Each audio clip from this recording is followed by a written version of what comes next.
Hello, my name is Lucy Mora. I am the host of Know and Rely. The following video excerpts are from an interview I did with Miss Anissa Miller. During our discussion, she shares her experiences as a teenage parent, something that is personally near and dear to my heart. It is my prayer that you are both encouraged and inspired by her story as we journey together to gain deeper insight so that we may know and rely on God.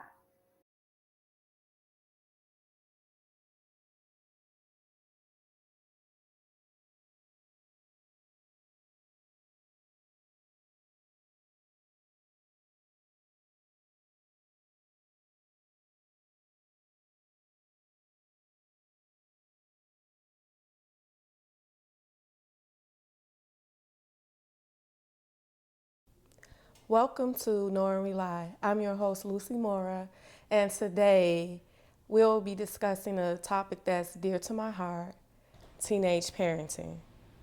I have a special guest with us, Miss Anissa Miller. Welcome. Thank you, Lucy. Thanks for having me. Absolutely. Please tell us a little bit about yourself. Sure. Again, my name is Anissa Miller. I've been a disciple for 27 years. I am the mother of one, born and raised right here in Chicago. Chicago, Chi-Town, yes. Same me, same with me. Born and raised in Chicago, mother of one. So how old were you when you found out you were pregnant? 15. I was 17 when I found out I was pregnant. Okay, wow. So I can definitely relate to that. How did your parents react? Well, at that point, my father was deceased. My mother and I had had a great relationship up until that point. She was extremely angry and disappointed. Yes, I can relate to that also. The funny thing about my story is I never officially told my parents I was pregnant. I hid it. And, during pregnancy, you're tired a lot. Yes. So it was like one day after school, I was asleep, and my mom, yelled for me to wake up. I was, in the front room, and she was in the back of the house near the bedrooms. And I just hear my mother yelling my name, Lucy, wake up. And I woke up, and she was like, come here. And so I walked into my parents' bedroom and sat down on their bed, and she was just like, your father and I know you're pregnant. So I couldn't say anything. Right. Later on, she told me, she just walked past me while I was sleeping and looked at me and was just like, she just knew. Her intuition told her, this girl is pregnant. So, Wow. yeah. How did the father react? Honestly, I don't remember. I was 15, so he was about 17. I don't remember when I told him, nor what his response was. Guess I blocked it from my memory. Well, time moves on, life goes on. What I remember, it's interesting. I can remember our conversation because it was we were at school. It was after school. It was a party. You know how in high school you have different dances. Right. So it was like that, and I had already told him that I thought I was pregnant, but I had found in the yellow pages a place that will give you free pregnancy tests. Okay. So I told him about that. I lied to my parents. I think I told them I was going to the library or something. And I went to this place to take a pregnancy test, and they told me that I was pregnant, which I knew. And so it was one night at school. It was in the evening because there was a dance. And we kind of slid out of the gym room into the lunchroom, and I told him I was pregnant. And neither one of us said anything else after that. It was just Really? I'm pregnant. Okay. Dang, okay, go back to the dance. That's funny because I never officially had a pregnancy test. I just knew. And shortly after started going to prenatal course, the prenatal appointments and stuff like that, but I never officially had pregnancy test. I knew. Yeah. I knew as well. I was kind of hoping. I was hoping, but so I needed that, I guess, that black and white official statement to say, like, girl, yes, you are pregnant. But for me, because I hid it for a while, I think I was probably 5 months pregnant when my mom woke me up that afternoon to say, like, you're dead and I know you're pregnant. And she had her suspicions, and I was trying to, Of course. like, outmaneuver her. You know, she's that type of person who start dreaming about people. Oh, really? And then she'll start investigating to, like, confirm, you know, her intuition. So I was trying to outmaneuver her because I knew that about her. And I noticed that she started waking up with me because I'm the earliest riser. I was the earliest riser at the time in the family. So I noticed that she started waking up with me and just like being around and watching me closely. So I was just trying to outmaneuver her, definitely. But of course, you know, over time, it caught up with me. Yes. Yeah. Yeah. Did your mom, like, did she like ever have a conversation with the father's mother? No. The father's mother was deceased. She died when he was a child. Okay. So he was being raised by his aunt and grandmother. And so she never talked to any of them. I was the one that received the wrath. Okay. I can't remember I don't think they ever had a conversation. He was kind of known in the neighborhood as being a thug. And so in her mind, you just messed up, you know? And so she actually wanted me to have an abortion, but knowing my mother and knowing her faith, I knew she wouldn't go through with that. And for me, I felt like I needed this. Because being the 10th of 11 children, I always felt invisible, like unnecessary, unimportant, like if I disappear, would they even miss me? Wow. And even though I wasn't abused, I never heard I love you. I didn't come from that kind of family where we said, oh, I love you, oh, I love you. You know, we just didn't do that. So I always questioned whether or not I was truly loved. I could think about it logically and kind of say, well, they're not doing this, they're not doing that, they must love me. But I remember thinking, finally, I'll have somebody to love and who can love me back.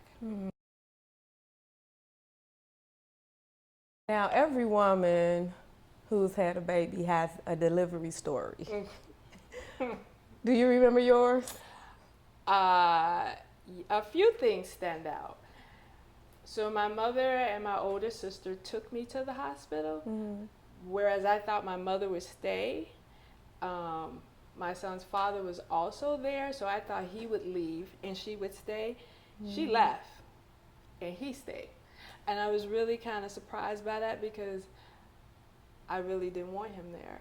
I don't know why. I mean,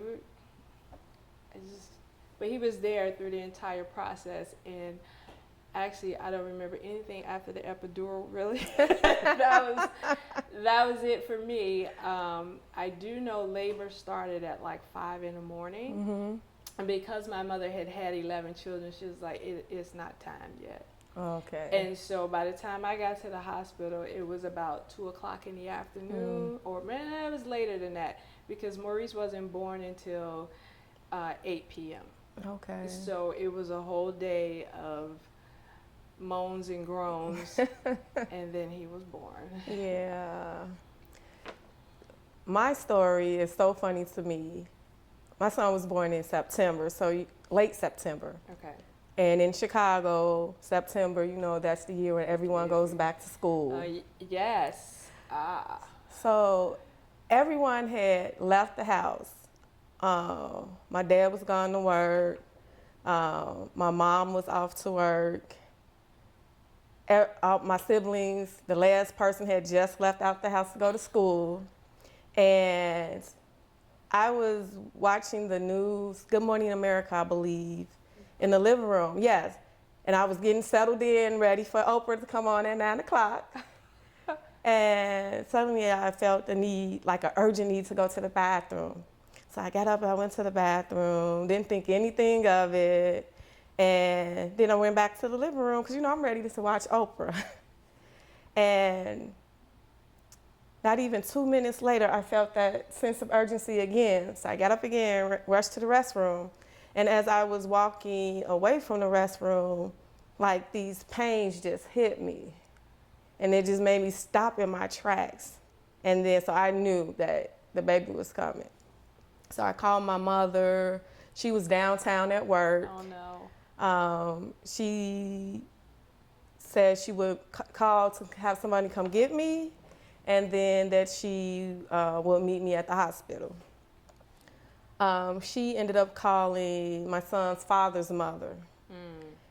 She was at the airport because I was pregnant during my senior year. So my son's father, he was already gone to Florida to attend Florida A&M University. She was just returning from the airport dropping off my son's father's twin. He was on his way to California to attend Stanford University. So I had to wait for her to come get me. I didn't know at the time, but later on I found out like my water bag was leaking. Oh wow. And once I got to the hospital, they had to burst it. Now, the interesting thing is my mom had 6 children and she always had like an epidural. So that's all I knew about. So that wasn't like my plan to have an epidural. The pains I was having were like all in my back. I was just having terrible back pains. I didn't even want to sit down. I just wanted to stand up. I'm just like, please let me stand up. They're like, no, you need to lay down. I'm like, well, my back is hurting so badly.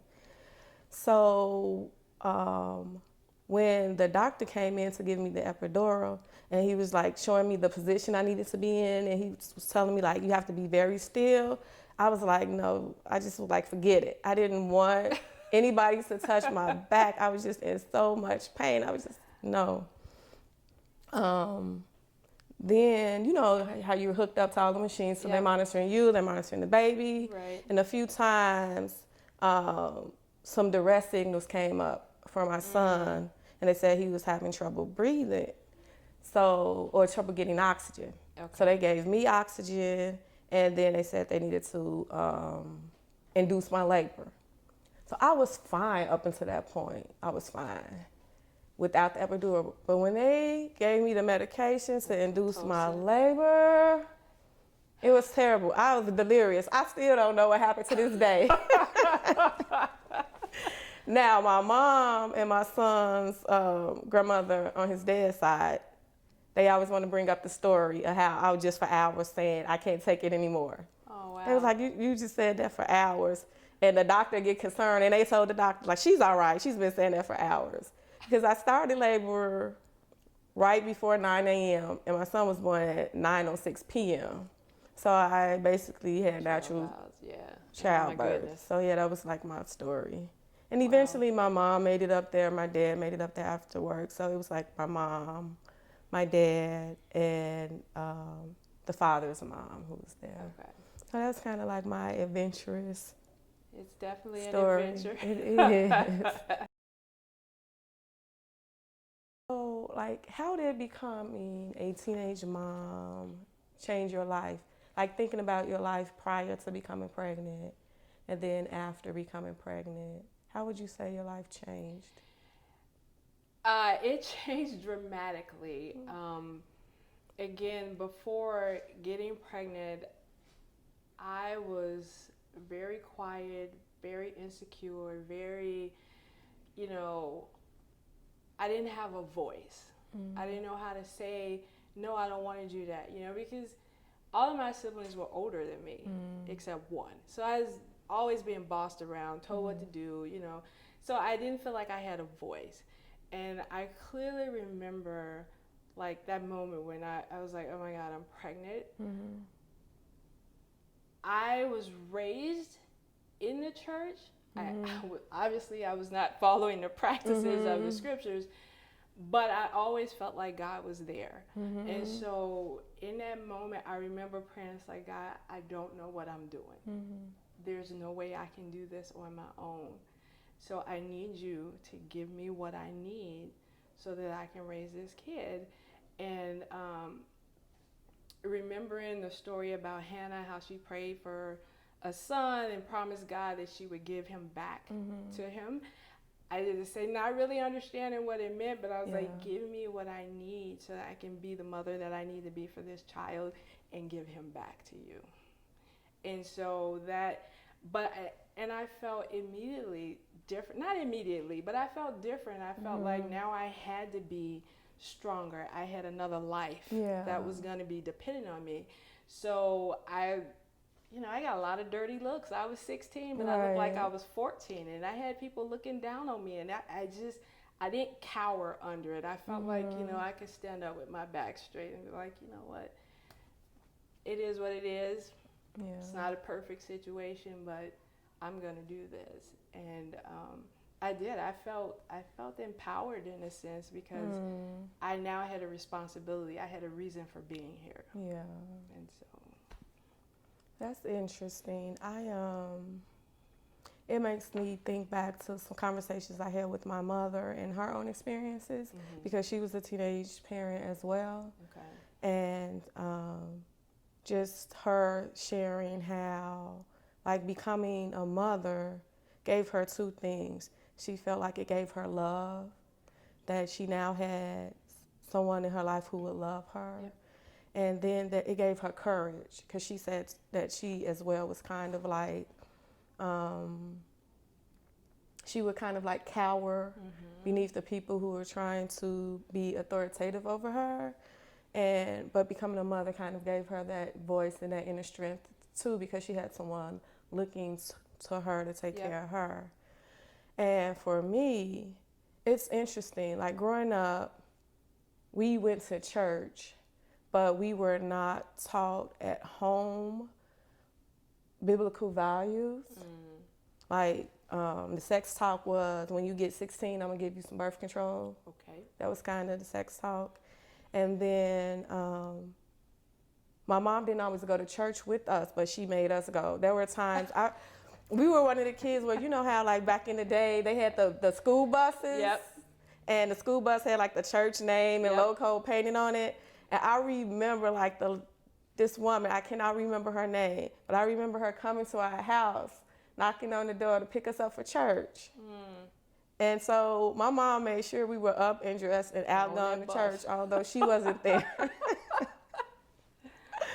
I remember this one Sunday, I did not want to go. And that lady got off that bus and came in our door and yelled up the stairs for me to come on, and I came. Oh, wow. That's bold. I went, yes. So it was hilarious. But I am just like so amazed that at that age you knew there was something in you to tell you to turn to God. And for me, that came for me afterwards. I think my son was still going to daycare at the time. So I think he was maybe 3 years old. And again, I don't even know like where it came from. I could just say to this day, I just say I thank God for his love. Yep. For choosing me, for his Holy Spirit, because something just prompted me to start praying.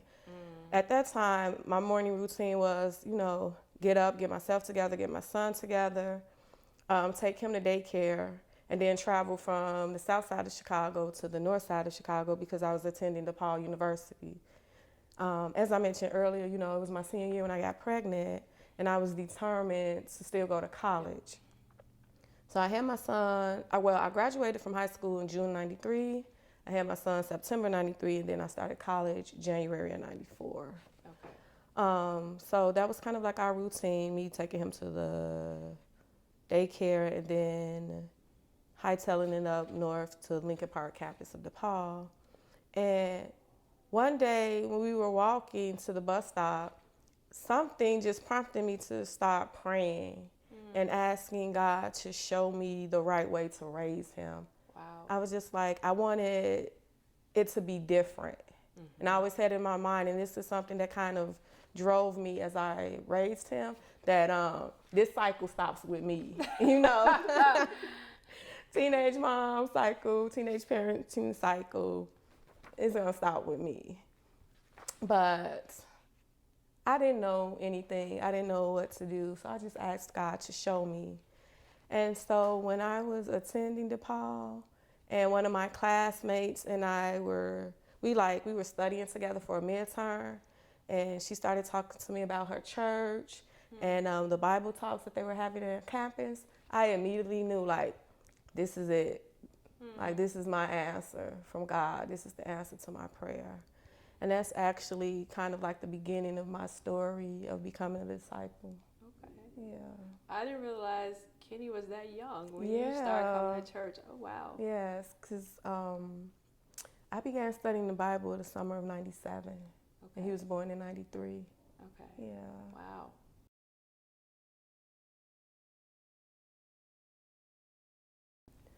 So, what advice would you give a teenager who's pregnant at this very moment? First and foremost, I would say it's not the end. Don't give up. Don't feel hopeless. Don't feel like, oh my God, my life is over. Second thing I would be, talk to your parents. Yes. It will be a hard conversation. It will be tough, but it is necessary.